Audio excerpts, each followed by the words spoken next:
Hello everyone, welcome to our YouTube channel target for IQ. देखिएगा, इस video में हम डिस्कस करने वाले हैं एमपी एडीपीओ के जो फॉर्म फिल हुए हैं। आप सभी को पता होगा कि री रजिस्ट्रेशन हुए थे, है ना, दोबारा से फॉर्म ओपन हुए थे। और उसी के रिगार्डिंग हमारे चैनल टारगेट फॉर आईक्यू पर एक बैच चलाया जा रहा है जिसमें कि मॉडल टेस्ट पेपर, मतलब हम टेस्ट पेपर आपको प्रोवाइड करेंगे जिसमें कि हिंदी और इंग्लिश दोनों मीडियम में होगा। और आप टेस्ट पेपर एमसीक्यू के थ्रू अपने टेस्ट की, मतलब अपने पेपर की प्रैक्टिस कर सकते हैं। ठीक है, पेड ग्रुप होगा ये, तो मॉडल टेस्ट पेपर है। और अगर आप ज्वाइन करना चाहते हैं तो आप सर का नंबर है 7500110314। इस नंबर पर सर को कॉल या व्हाट्सअप कर सकते हैं, टेलीग्राम कर सकते हैं और उनसे कांटेक्ट कर सकते हैं। देखिएगा, आप सभी को पता होगा कि बहुत सारे सब्जेक्ट हैं, है ना, तो इसके लिए प्रैक्टिस की बहुत ज़्यादा ज़रूरत होगी, तो आप लोग ये ज्वाइन कर सकते हैं। और सबसे बड़ा फ़ायदा है कि हिंदी और इंग्लिश दोनों मीडियम में है। तो यहाँ पर हम डिस्कस करने वाले हैं एमपी एडीपीओ का मॉक टेस्ट 1। तो स्टार्ट करते हैं। देखिएगा, यहाँ पर डिफ़ाइन किया हुआ है कि एविडेंस एक्ट के क्वेश्चन कहाँ पर है, और आईपीसी के कहाँ पर है, सीआरपीसी के कहाँ पर है, एससी/एसटी एक्ट के कहाँ पर है। तो आपको बहुत ईजी होगा। तो स्टार्ट करते हैं। क्वेश्चन है एविडेंस एक्ट से रिलेटेड। कह रहा है कि to certify the content of public document, सार्वजनिक दस्तावेजों की सामग्री को प्रमाणित करने के लिए क्या यूज़ किया जा सकता है। तो सभी को पता होगा certified copy of the document is admissible in evidence, कि जो उस दस्तावेज की जो प्रमाणित प्रति होती है ना, अटेस्टेड जो प्रति होती है, वो किसके रूप में यूज़ की जा सकती है, एविडेंस के रूप में यूज़ की जा सकती है। नेक्स्ट क्वेश्चन देखिएगा। कह रहे कि it is correct to say that the purpose of section 3 of Indian evidence act was, क्या कह रहा है, कह रहा है कि अधिनियम, यह कहना बिल्कुल सही है कि भारतीय साक्ष्य अधिनियम की धारा 3 का उद्देश्य था। तो क्या उद्देश्य था? The inscription on the rock is a document, कि चट्टान पर शिलालेख एक क्या है, दस्तावेज माना जाएगा। ठीक है, दस्तावेज के डॉक्यूमेंट के बारे में बता रहा है कि डॉक्यूमेंट में क्या सही है। नेक्स्ट देखिएगा, the evidence relating to the inquiry proceeding is relevant under the following provision of the Indian evidence act. कहता है कि जांच कार्रवाई से संबंधित साक्ष्य किसके तहत प्रासंगिक है, भारतीय साक्ष्य अधिनियम के निम्नलिखित क्या प्रावधान।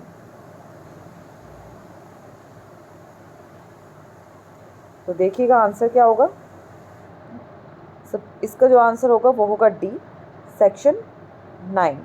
ठीक है, जांच कार्रवाई मतलब शिनाख्त कार्रवाई के बारे में ये बात कर रहा है।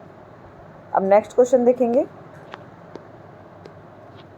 नेक्स्ट क्वेश्चन कहता है कि any sanction made by N accused person, कि कोई भी मंजूरी जो किसके द्वारा की गई है, आरोपी व्यक्ति के द्वारा की गई है, shall be admissible in evidence against him if he.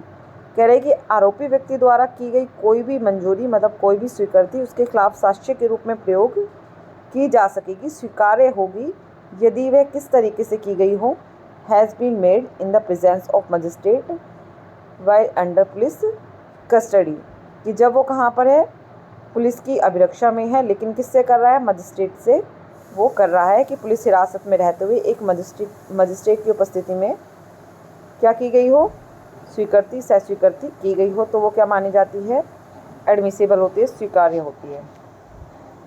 Next है कि mortuary statement section 32 evidence act admissible इन एविडेंस, की मृत्युकालीन जो साक्ष्य होता है, मृत्युकालीन जो कथन होता है, धारा 32 साक्ष्य अधिनियम साक्ष्य में स्वीकार्य है।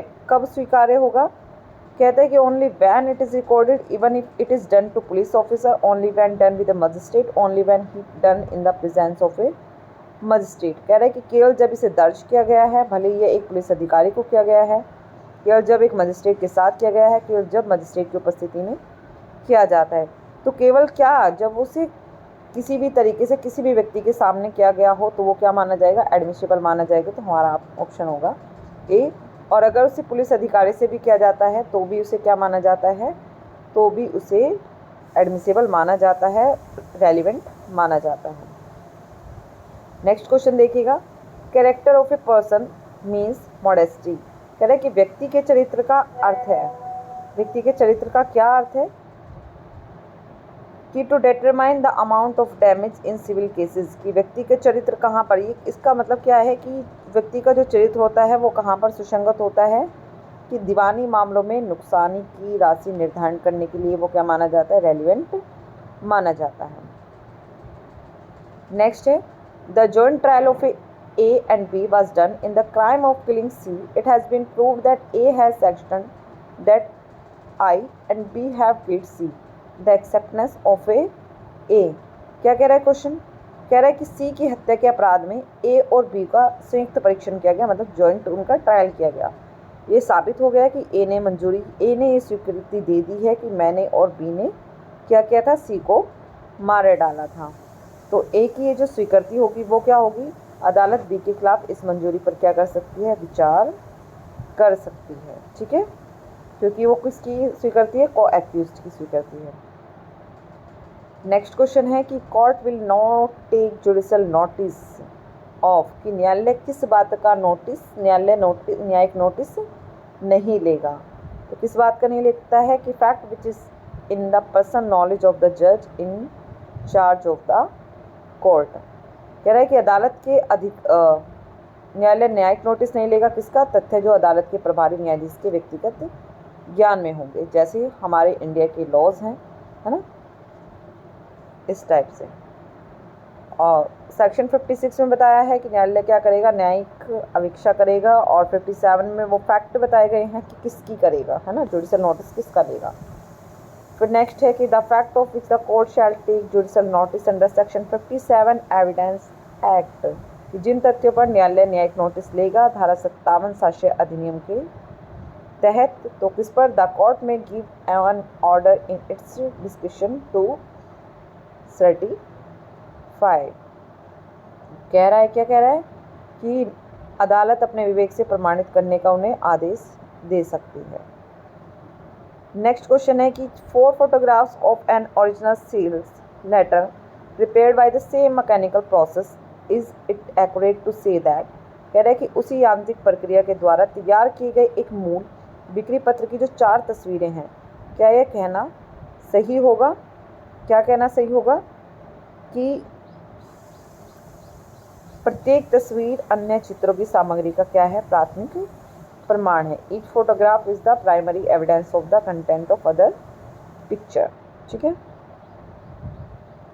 नेक्स्ट है कि to certify the content of public document, क्या कह रहा है कि सार्वजनिक दस्तावेजी की सामग्री को प्रमाणित करने के लिए certified copy of that document is admissible in evidence, कि अगर किसी लोक दस्तावेज को हमें क्या करना है, प्रमाणित करना है, तो उसकी जो अटेस्टेड कॉपी होती है, प्रमाणित प्रति होती है, तो वो साक्ष्य में ग्राह्य मानी जाती है, एडमिसिबल होती है। नेक्स्ट क्वेश्चन है कि the following person will not be able to give evidence, तो साक्ष्य देने के लिए कौन सक्षम है, कहाँ पर बात की गई है, सेक्शन 118 मतलब 118 में कौन साक्ष्य दे सकेगा, है ना।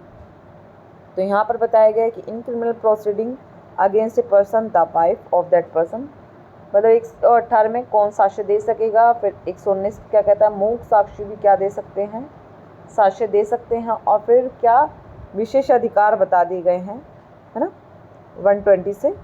तो यहाँ पर कह रहा है कि the following person will not be able to give evidence, कि कौन व्यक्ति क्या एविडेंस देने में क्या नहीं होंगे, सक्षम नहीं होंगे, है ना, कौन व्यक्ति साक्ष्य नहीं दे पाएगा। तो किसी व्यक्ति के खिलाफ आपराधिक कार्रवाई में उस व्यक्ति की जो पत्नी होगी वो क्या नहीं देगी, एविडेंस नहीं देगी। लेकिन अगर मामला क्रिमिनल या सिविल उन दोनों के ही बीच में है, पति पत्नी के बीच में, तो वो एविडेंस दे सकती है। नेक्स्ट क्वेश्चन है कि drawing the marriage the husband is told by the wife that the house is painting, is it correct that, कह रहा है कि विवाह के दौरान पति को पत्नी द्वारा बताया जाता है कि सदन में प्रवेश हो रहा है, क्या ये बात सही है। कहता है कि wife will not be forced to reveal the above information, कि पत्नी को क्या नहीं किया जा सकता, पत्नी को उपरोक्त जानकारी पर प्रकट करने के लिए मजबूर नहीं किया जाएगा, है। नेक्स्ट क्वेश्चन देखिए,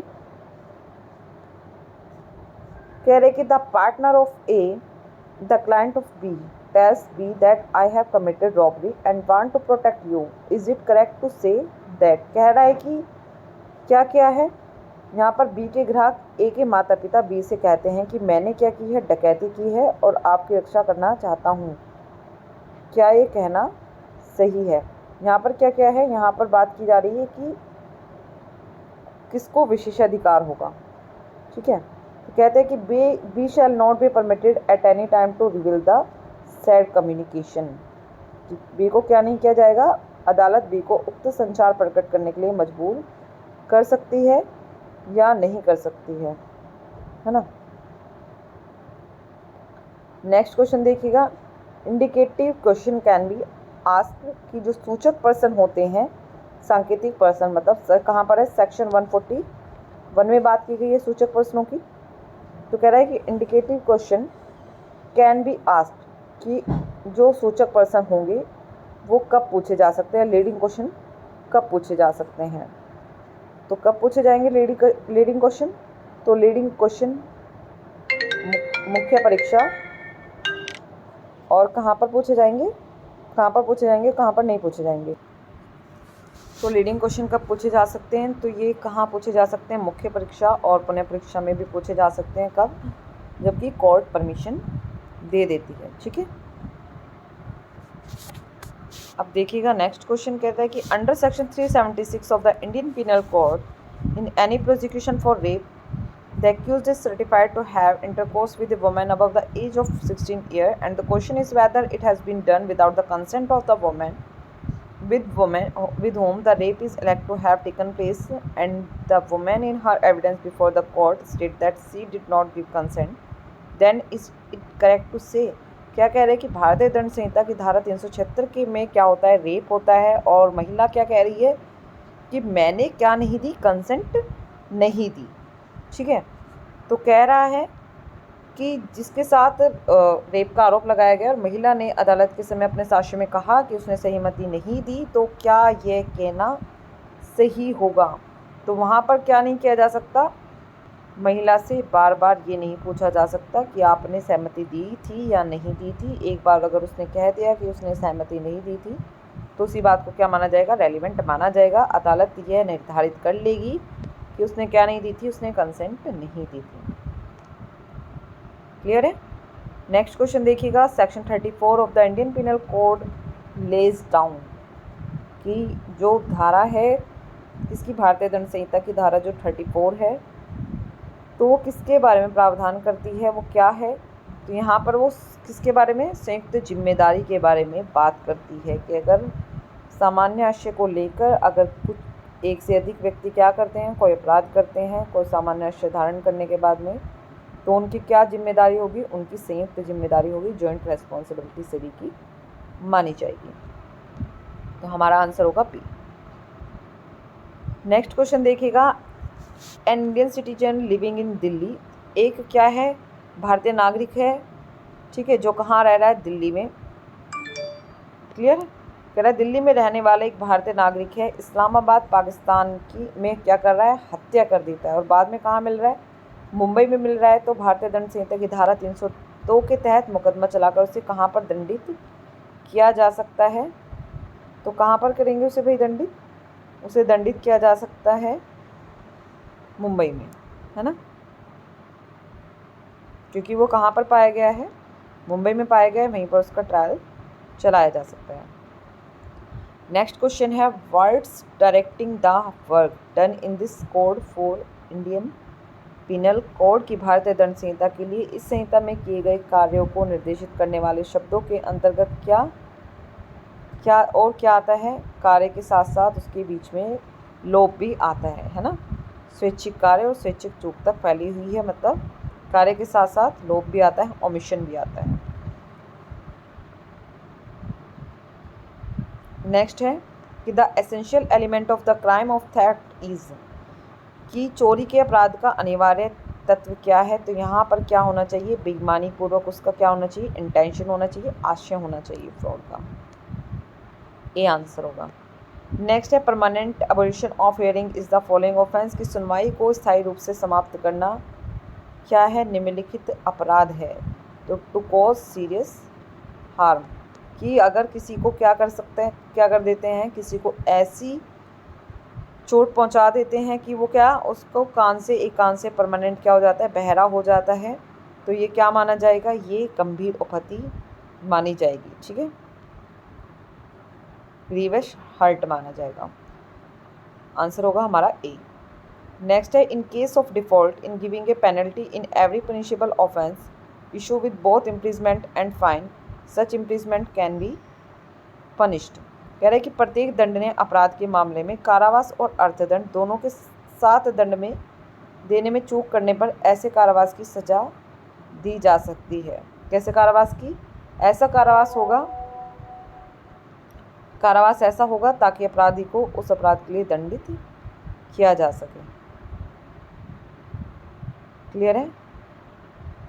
कह रहे कि कारावास होगा ताकि अपराधी को उस अपराध के लिए दंडित किया जा सके, मतलब क्या करेंगे कि उसे पनिशमेंट दे देंगे। आंसर है हमारा सी। कह रहे कि A kills by B intervenes in which the child sleeping on the shoulder of B gets hurt by the punch of A and dies. A has committed the following crime. कह रहा है कि A Y को मारता है, B उसमें हस्तक्षेप करता है, जिसमें कि B के कंधे पर क्या एक बच्चा सो रहा होता है, और ठीक है क्या है, बच्चा वहाँ पर सो रहा है और वो मुक्का किसको लग जाता है, बच्चे को लग जाता है। तो यहाँ पर ये कौन सी उपहति मानी जाएगी? सिंपल डैमेज माना जाएगा।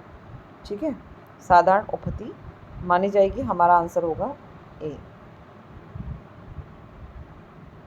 क्योंकि उसका जो इंटेंशन था, अगर वो बंदे को वो लगता, उस व्यक्ति को लगता अगर वो मुक्का, तो उसे सिर्फ गंभीर उपहति नहीं होती, साधारण उपहति होती। क्लियर है? नेक्स्ट है, कह रहा है कि there is nothing that is a crime. कह रहा है ऐसा कुछ भी जो क्या नहीं माना जाएगा, अपराध नहीं माना जाएगा। Which is done by person who believes in good faith, जो क्या कर रहा है, सद्भावनापूर्वक विश्वास करता है कि, है ना, that the he is bound by law to do is due to a mistake of fact, जो एक ऐसे व्यक्ति द्वारा किया जाता है जो सद्भावना में यह विश्वास करता है कि वे तथ्य की भूल के कारण कानून द्वारा बाध्य है और इसलिए वो वह कार्य कर रहा है। नेक्स्ट है, ए इज़ एन इंसेंट पर्सन। ठीक है, ignorant of the consequences of the act, उसे पता ही नहीं है कि वो क्या कर रहा है। अटैक कर देता है बी पर with a sword, B defends himself with a stick and in the event both this person suffer serious injuries she comes, it is fair to say. कह रहा है कि ए एक पागल व्यक्ति है जो अपने कार्यों के परिणामों से को जानता ही नहीं है कि वो क्या कर रहा है। बी पर तलवार से हमला कर देता है और बी एक छड़ी से अपना बचाव करता है, प्राइवेट डिफेंस लेता है, और इस घटना में इन दोनों व्यक्तियों को गंभीर चोट लगती है। तो यहाँ पर ये कहना उचित होगा कि उन दोनों में से किसी ने भी कोई अपराध नहीं किया है, क्योंकि पागल व्यक्ति के विरुद्ध भी क्या, प्राइवेट डिफेंस उपलब्ध होता है। ठीक है, देखिएगा इस वीडियो में इतना ही। नेक्स्ट वीडियो में हम इसका नेक्स्ट पार्ट डिस्कस करेंगे। आई थिंक वीडियो अच्छी लगी होगी। Thank you so much.